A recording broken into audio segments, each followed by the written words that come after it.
This is the Prostate Pit Stop.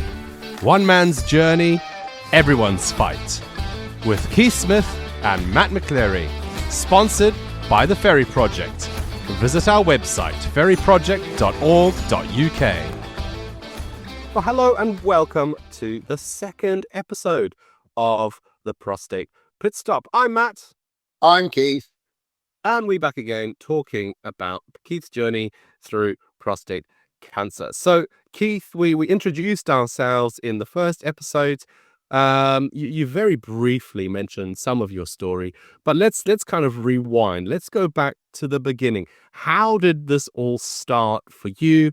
How did you discover you had prostate cancer, and what has happened since then? Okay, so the starting point, I suppose, if let's go back to the very beginning, is that as I've been going through my life, I've had periods of time when I've had prostate infections. So as a result of that, I've had to have at different times prostate examinations, which are, as I'm sure if anybody's ever had one, it's an unusual experience, but a necessary thing. And the doctor, the GP, does that, and then they've given me on the whole antibiotics. So I've had 5 or 6 prostate infections over time.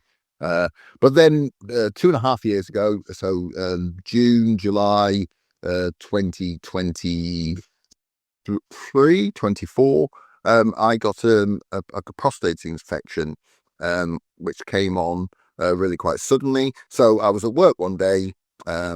5 o'clock, I went home feeling slightly rough, told my wife was coming down with a bug, just got on with the day, and then went to bed as normal, feeling a bit hot, took some paracetamol. And during the night, my wife woke me up and said, Keith, you're moaning.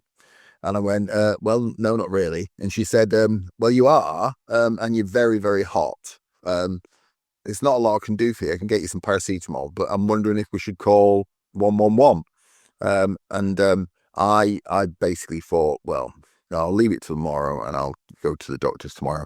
But I'm a Christian, so I prayed, and I just felt, actually, no, this is a bit more serious than that. Perhaps I ought to do something. So I told my wife to call 111. And to cut a long story short, they asked a whole series of questions. The key one being, when was the last time I'd gone to the loo?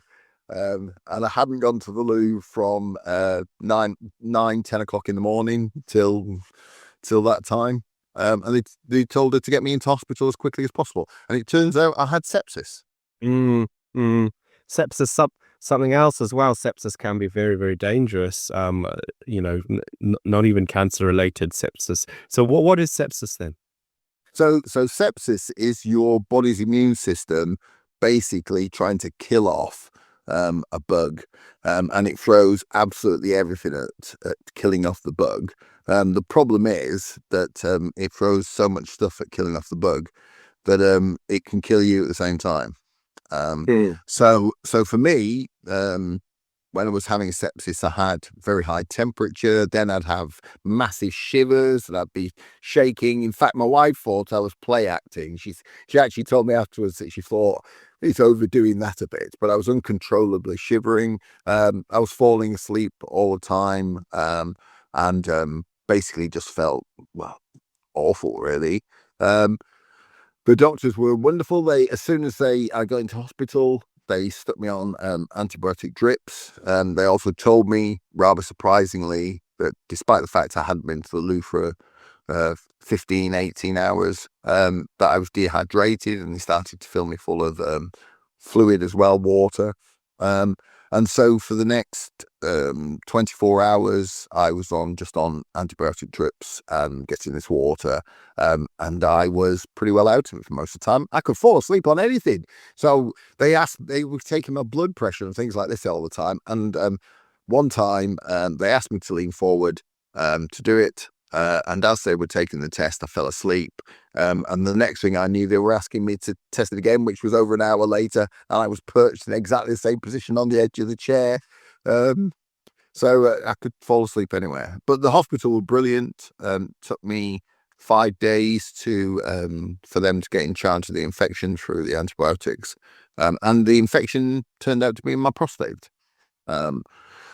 So they had to do lots of scans and stuff like that to try and find out where it is. And even after the initial infection was dealt with and I'd recovered a bit and started to get my strength back, they were testing my PSA levels, which are a test to check whether your prostate's okay or not, whether it's inflamed or whatever. And I'm sure somebody can give you what the PSA abbreviation means. But they did the PSA test, and when I first went into hospital, it was around a number of about 12, 14, and they were trying to get it down to 5, and 5 was where it should be, and 14 was obviously very high. And as they did the antibiotics, it slowly came down. So they were monitoring me by taking PSA tests every 3 months to check that my PSA levels were staying low and that they'd actually dealt with the infection. So did they diagnose you at that point for having cancer, or was it just it's an infection at that point? In fact, they'd scanned me. They did loads of scans and stuff, and I definitely didn't have cancer at that point because they'd have found it. So they were just keeping an eye on me because of this regular prostatitis, and this infection. And when recently, this last year, they got to the stage where they were testing me every 6 months. So, but is it right? Is it right that even so, you were discharged from hospital then, but you kept getting infections as time went on? After that, they kept up because my PSA levels were very high. They kept giving me antibiotics. So I got another couple of infections, prostatitis, and they gave me some more antibiotics. But slowly, they actually got on top of it. So it was over a 2-year period. It was 2.5 years ago. So over a 2-year period, they got me clear of the infection, and they got my PSA levels down, and they were trying to get them down to 5, as I was saying. So in June of this year, they tested my PSA, and for the first time since the infection, my PSA levels had gone up rather than come down. Right. And so they said, "Oh, that's a bit unusual. Can we check you again in at the end of July, August, just to see if something's happening or whether it's a blip or if it, yeah. So in August, the PSA levels had gone up again. Right. So they said, well, let's just play safe. It's probably nothing, but let's send you for an MRI scan just to see what's going on. So I went and had an MRI scan. The hospital were very good. It took about, my memory is 3-4 weeks to get the scan. And the scan took no time really. But then I got the results, and the results from the scan showed that I had something that they called a lesion, which they told me was type of a mark or scar on the prostate. And they were saying that the scar could have been caused by the sepsis and what all happened, but they thought it would be good for me to have a biopsy. Sorry, I was just going to ask, how were you feeling when they said, "Oh, it does"? They're very good. They're very good, the doctors, by not scaring you. Because when I was diagnosed, because I've had non-Hodgkin lymphoma in 2016. Again, it was a similar thing. Oh, it's probably not going to be anything serious. We're just doing this as a precaution. We're just doing this just to doubly make sure that everything's okay. Go and have a scan, etc. But yeah, I don't know. How were you feeling at that point? So that's interesting, isn't it? Because for me, having the fact that the doctors were doing all this was reassuring. It's good to know that somebody's actually checking. But in the background, there's always a bit of nervousness about, well, what happens if... So they're going to find what if, you go all day. Yeah, and so within that, so yeah, I mean, that's a challenge. And to be frank, having people around, so people like yourself, people like my daughter, my wife, the rest of the family, who you can just talk a little bit to and share your concerns with and know that they're supporting you, makes quite a difference. So talking about all this stuff is vital, which, to be frank, is one of the reasons I wanted to do the podcast, because I think the fact that we can talk together and encourage others to talk with their friends and their family, the better it is. So yeah, it was an uncertain time, but nothing too panicking, because things like this happen, and lots of people with lesions and stuff like this actually end up with nothing. So I can tell you now that the one thing, a prostate biopsy is a very strange experience. That's all I can say to you. Got it. So you went from the lesion to a biopsy, yeah? Yeah. So they called me in for a biopsy, and the biopsy is very strange because they have to obviously get at the prostate. So you need to be lying on your back with your legs raised in stirrups, and they give you an injection to numb any pain, but basically then stick a needle in through the bottom, through your groin, so between the bottom of your penis and your anus, and go into your body there, and then using ultrasound or a scan anyway, and using this device, take a whole load of samples of your prostate, which isn't very big. I think it's right, it's not much bigger than a golf ball. So it turned out they took 20 different pores, as they call them, to find out, and they obviously took most around this lesion bit, but they took cores from different parts, and they basically said they'd give us the results in a couple of weeks, and yeah, fine, okay. It was a strange experience. It wasn't horrible. Well, yeah, it wasn't horrible. It was embarrassing, but yeah, and slightly tender afterwards, but only for yeah. When I had my because I discovered I had non-Hodgkin lymphoma because I discovered a lump in my armpit, and I had to go to the breast cancer unit to get that biopsied, and all the nurses are like, "Are you in the right place?" I'm like, "Yes, I'm supposed to be here." So yeah, a bit embarrassing, but it wasn't terrible at the end of the day. No. I've been far more embarrassed by mistakes I've made in my life. So anyway, so it actually took 4 weeks to get the results back, which took us to the start of December of 2025. And at that point, to be frank, I'd received a phone call out of the blue saying, could I come into hospital the next day? And they wanted to talk about the results and my care afterwards. And you just go, oh, that's interesting. What does that mean? Now, I knew. I was just going to say, waiting for stuff, especially medical things, can be very stressful and very a worrying time. Lots of stuff runs through your mind, and you're waiting longer and longer. But actually, when things happen quickly, I know in my experience, I got a call out of the blue to get into hospital because they'd found other tumors and all sorts of stuff was going wrong. So they needed to do something like today. Yeah, it's actually better in some ways to have a gap.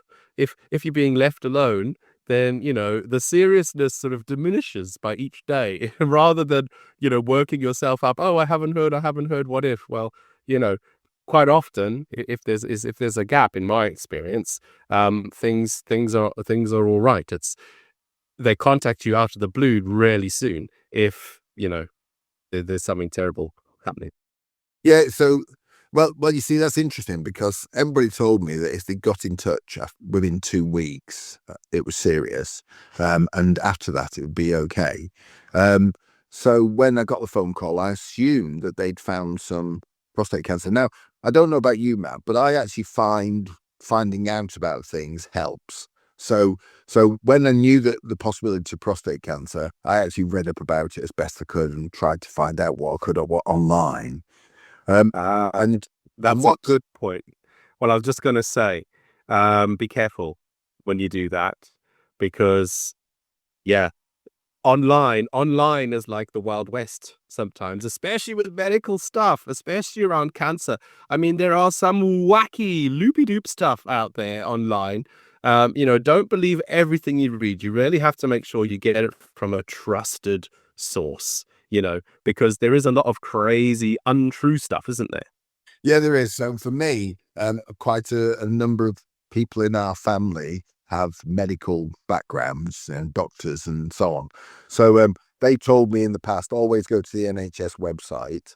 So that's what I did. I went to the NHS website and looked up prostate cancer there. Um, so I'd found out that there are different types of prostate cancer, and that the normal form, you can have prostate cancer and actually don't get any treatment. You just see the doctor and have tests from time to time. So if I'm being honest, because it had gone on for nearly 4 weeks, I assumed from the telephone call that I probably did have prostate cancer, but it was not anything serious. One of my friends, I told in the first podcast, I mentioned that I had a couple of friends who have prostate cancer. Well, one of them's had prostate cancer for 11 years and has received virtually no treatment. He's got on with his life and all the rest of it. The other one has got prostate cancer about 1.5 years ago, and he has had some medical treatment. And he had some radiotherapy, but he was doing very well. He'd been going through this, and it wasn't a walk in the park, but certainly it was clear that he was doing fine, and he was getting on okay. So in some respects, I wasn't particularly concerned even with the phone call. But I went in, and the doctor basically sat down and said that I had the highest level of aggressive prostate cancer that there was. So it was quite a shock.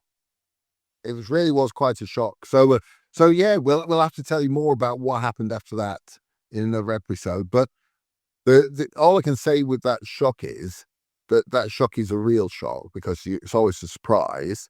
And it's the help of people around you that makes quite a lot of difference. For me, having people who I could talk to and pray with was a real benefit. So yeah, it's that moment makes everything very different. Mm-hmm. Wow, thank you. I guess in episode 3, we're going to talk a little bit more about your surgery, because you've opted for that. We'll talk a little bit around your decisions around that and some of the options that you had available to you for various types of treatments. And of course, we're still waiting for surgery now. So when we next speak, you might have had the surgery, or we might still be waiting, but we'll find out. So yeah, join us again really soon for another episode of the Prostate Pit Stop. We look forward to seeing you then. Thanks. Goodbye. Bye. Thanks for listening to the Prostate Pit Stop, sponsored by the Ferry Project. Make sure you subscribe and share.